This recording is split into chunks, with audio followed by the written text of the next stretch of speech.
पाटील यांचा हत्येचा कट उघडकीस झालेला आहे. त्याच्यामुळे मनोज जरांगे पाटील यांनी थेट धनंजय मुंडेवर आरोप केलेला आहे, परंतु धनंजय मुंडेंनी ते आरोप फेटाळून लावलेला आहे. तर कसं बघता तुम्ही या सगळ्या प्रकारचा? मी मगाच सांगितलं साहेब, कालचा जो दिवस होता तो महाराष्ट्रासाठी काळा दिवस होता अशा कृत्याचा मी निषेध करतो. कारण दादाजी आम्ही प्रेस बघितली, त्या प्रेसमध्ये जेव्हा दादाने सगळा प्रकार उघडकीस आणला तर अख्खा महाराष्ट्र हादरला. माझं दादांना सांगणं आहे, दादा महाराष्ट्राचा तुमच्या पाठीशी आहे, पण महाराष्ट्रातला हा सगळा बौद्ध समाज तुमच्या पाठीशी आहे.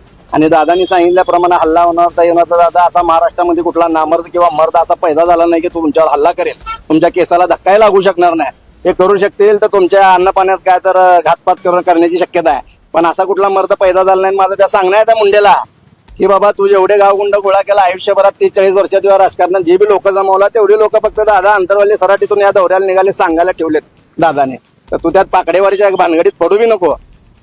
त्याच्यामध्ये 2 संशयित आरोपींना अटक केलं आहे. त्याच्यामध्ये ते जे जे आहेत आरोपी ते मनोज जरांगे पाटील यांच्या सहकार्याच्या मध्ये सोबत असणारे लोक ते अमोल पुणे वगैरे. मी काल दादाने ऑडिओ क्लिप ऐकवली. ऑडिओ क्लिपची तुम्ही शहानिशा करा. आणि दादाने प्रेस घेतल्या आणि प्रति प्रेस घेतली. मला वाटलं प्रति प्रेस घेऊन काय तर माफी मागते काय काही करते काय. ही मराठी कलाकार आहे नाटकातला, याला ना ते मराठी लोकांचाच आहे. ते हात वारे करून असं नाही तसं नाही मी हे करतो माझं ठीक आहे. अरे बाबा तू नार्को टेस्ट सीबीआय टेस्ट आणि कुठं सीबीआय चौकशीनं ब्रेन मॅपिंग करा म्हणाल. ते ब्रेन मॅपिंग शब्द तर मी पहिली वेळा ऐकलो.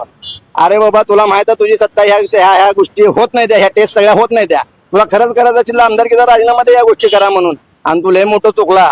तू नार्को टेस्ट म्हणाला. ह्या नार्को टेस्ट जर तू केला तर तुझ्या ज्या मागच्या इतिहासात जे तू काय लपडी करून ठेवला ती सगळी तिथं बोलून बसतील, करायला जातील एक येईल सगळं बाहेर. आणि दादानी तर पहिला सांगितलं की त्यांना जे सांगितलं पहिला माझं करा मग त्यांचं करा. तर ह्या गोष्टी खोट्या असू शकत नाहीत ना साहेब. एवढा मोठा हा ढाण्या वाघ असं बोलू शकत नाही साहेब. 6 कोटी जनता मग काय साहेब कुठलं Z+ आणि B+ घेऊन बसला.